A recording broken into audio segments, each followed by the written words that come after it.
Good morning, everyone. My name is Mighty Stream. I'm going to do your August the 1st, just for today, in a meditation. Hope you're doing well this morning. I'm excited to finally have made it to the month of August. I'm expecting a great day. I hope you're doing the same. Okay, hopefully you can see that the title of this meditation is Freedom from Guilt. Freedom from Guilt, August 1st. Our addiction enslaved us. We were prisoners of our own mind and were condemned by our own guilt. Basic text, page 7. Guilt is one of the most commonly encountered stumbling blocks in recovery. One of the more notorious forms of guilt is the self-loathing that results when we try to forgive ourselves, but don't feel forgiven. How can we forgive ourselves so we feel it? First, we remember that guilt and failure are not links in an unbreakable chain. Honestly, sharing with a sponsor and with other addicts shows this to be true. Often the result of such sharing is a more sensible awareness of the part we ourselves have played in our affairs. Sometimes we realize that our expectations have been too high. We increase our willingness to participate in the solutions rather than dwelling on the problems. Somewhere along the way, we discover who we really are. We usually find that we are neither the totally perfect nor the totally imperfect beings we have imagined ourselves to be. We need not live up to or down to our illusions. We need only live in reality. Just for today, I am grateful for my assets and accept my liabilities. Through willingness and humility, I am freed to progress in my recovery and achieve freedom from guilt. Beautiful. Let's take a moment of silence followed by the we version of the Serenity Prayer. Moment of silence now, please.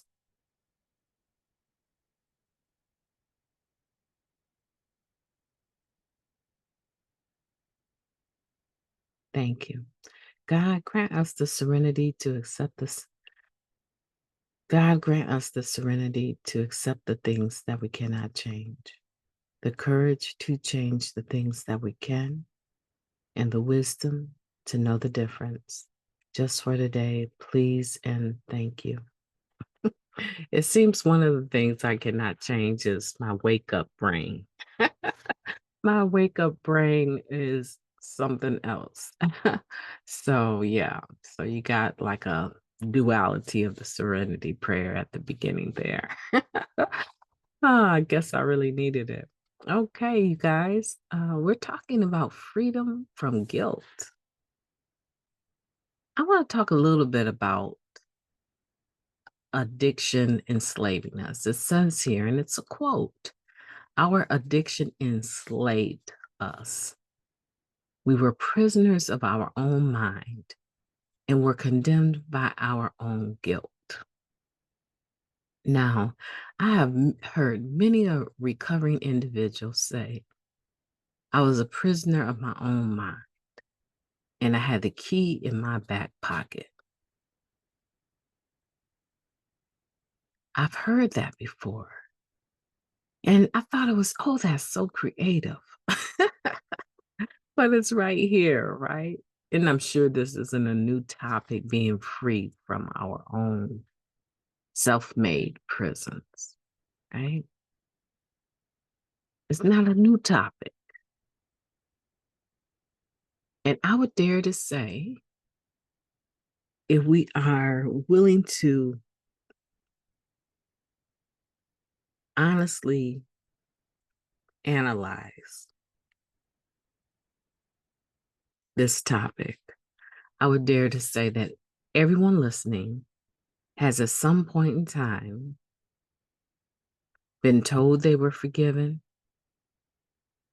put themselves on their eighth step, attempted to make direct amends to themselves, talked about forgiving themselves. And we did so much. We did so much, especially to those that love us. We caused great harm.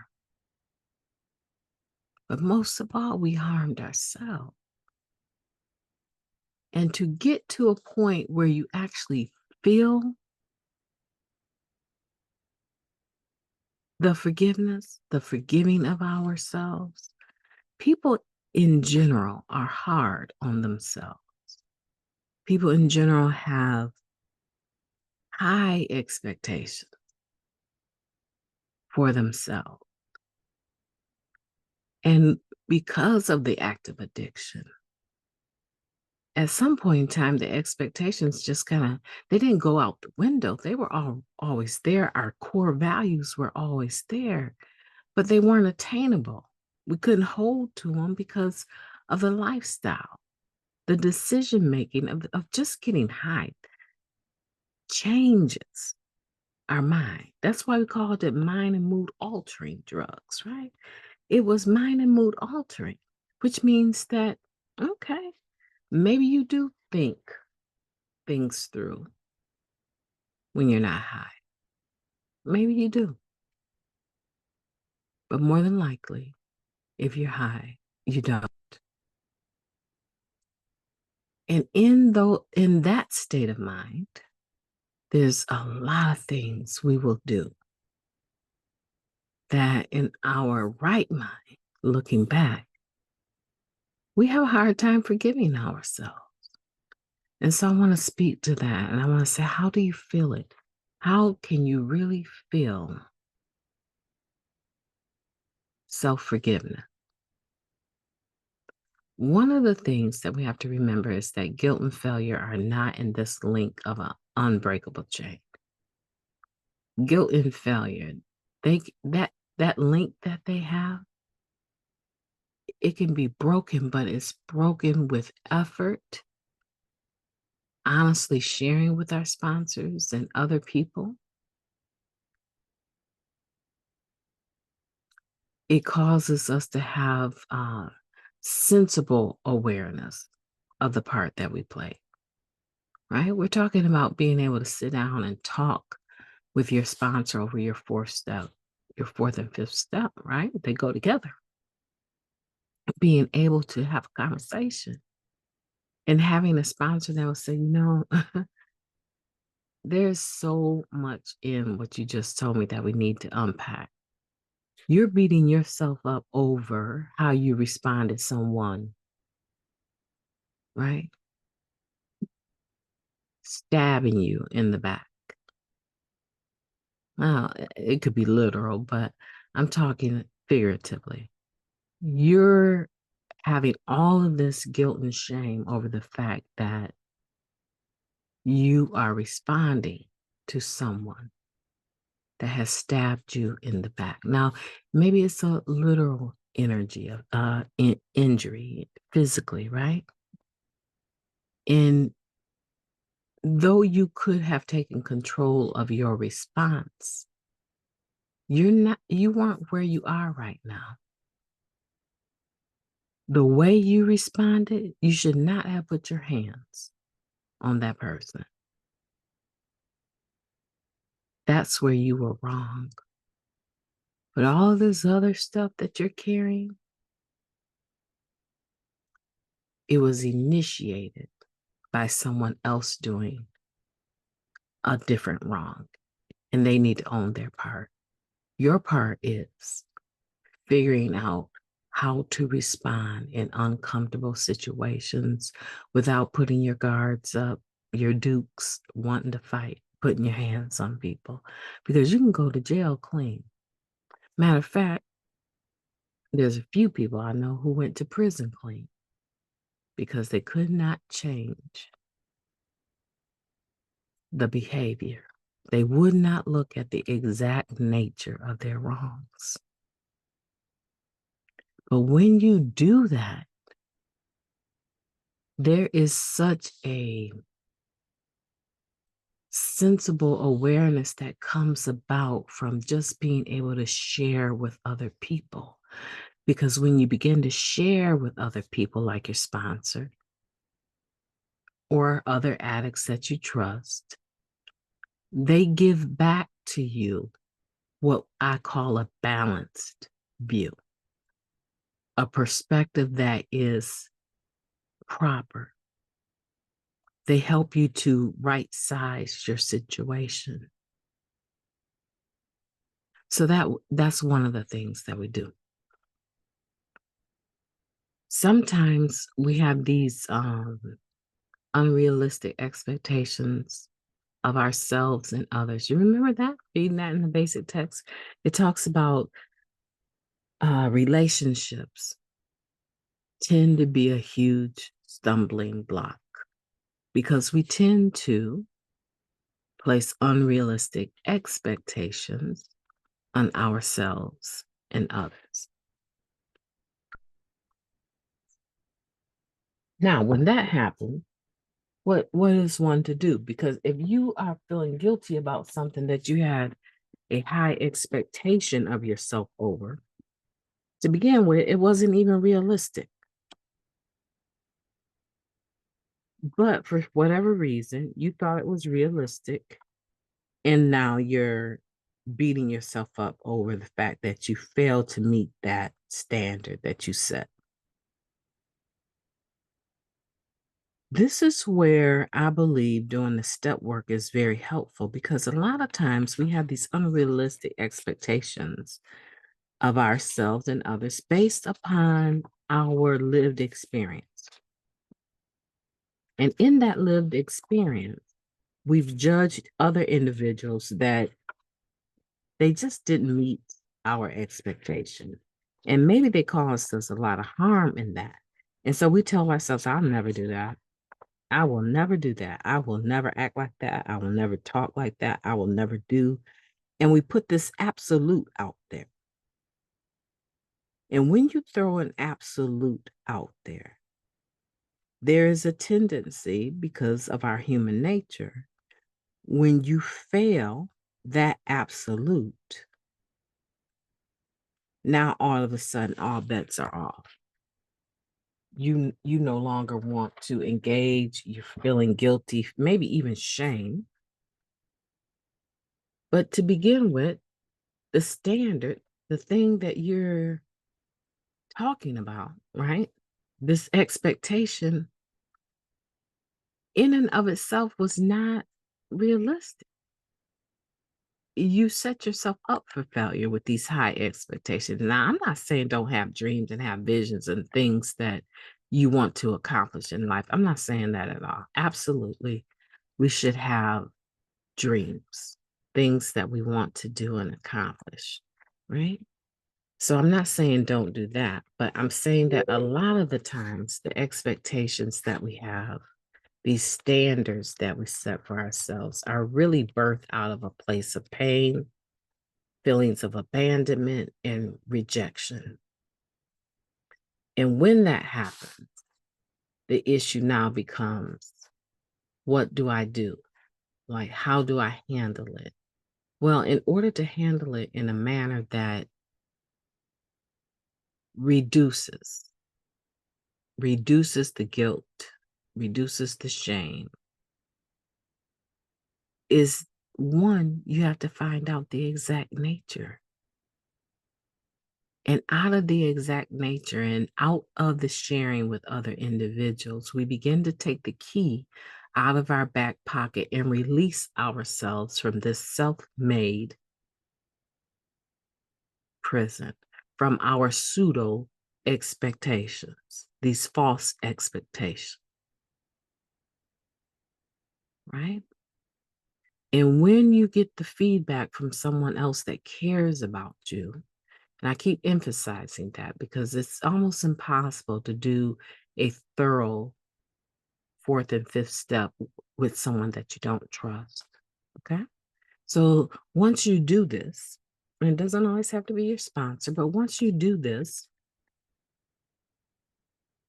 now the balanced view begins to make itself known. The the expectation that is not appropriate, never was, begins to show itself. And you're looking at that with different eyes now. You're like, how in the world at 11 years old did I expect that I could be responsible for all of my siblings that are older than me and my mom? How in the world did I assume that responsibility to protect and provide for everyone and make sure that everyone was okay? Where did that come from? And now today you wonder why you're codependent. Come on. So the point that I'm making is that it's in the sharing, the releasing of yourself from that self-made prison is in the sharing, honestly, not lying by omission, telling half the story, but trusting whoever you're dealing with enough to tell them all of the story so that they can say, you know what? I don't know where you got that from at 11 years old, but it sounds like to me, right? The exact nature of this is fear of abandonment, fear of losing other things, fear of losing people. And so you have this ideal that if I can control everything and take care of everything and everyone, I won't ever have to lose anything anymore. You got that from being 11 years old and having that heavy weight of parentification laid on you. There's no way you should have been parenting every child in the house. And you're the youngest. No, you have to let that go because that's not an expectation, right? That's not a real expectation. You should have never had that. You have to allow yourself room to forgive yourself now. Just like you would someone else that told you the same story, you need to do it for yourself. See the power in that therapeutic value of one addict helping another being without parallel? Do you see that? This is where this meditation, freedom from guilt, is trying to take you. We were prisoners of our own mind and were condemned by our own guilt. And you can be free of that when you begin to do the work of the program, releasing yourself, not just talking about it. I shared this at a meeting yesterday at my home group. Not just talking about it, but being about it, right? You can get a lot of people that just got diarrhea of the mouth. They just run their mouth all the time about, right? Recovery, the basic text, quoting everything, right? But they live like they have no higher power, no God. They live in a self-centered state of mind because everything they say shows you how self-consumed they actually are, right? That's not who we're trying to be today. That's not who we're trying to be. But if you are willing to roll up your sleeves and do the work,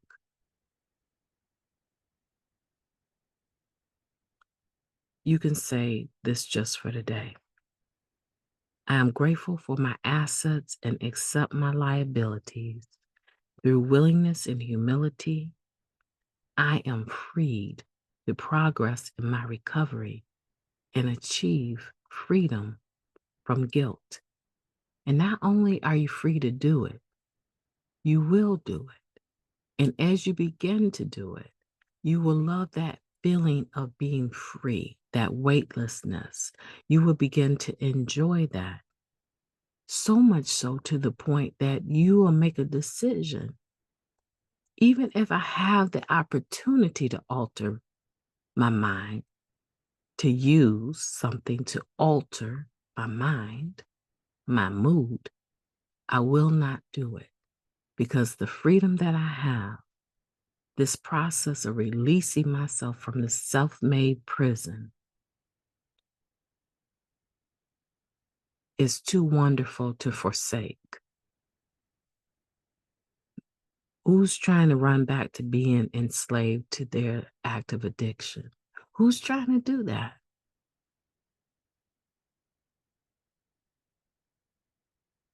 People relapse all the time.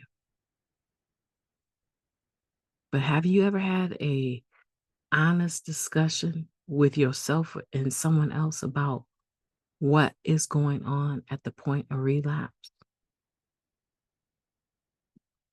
It's an expectation, generally, a pseudo expectation that has not been able to be fulfilled, and a lack of acceptance and self acceptance.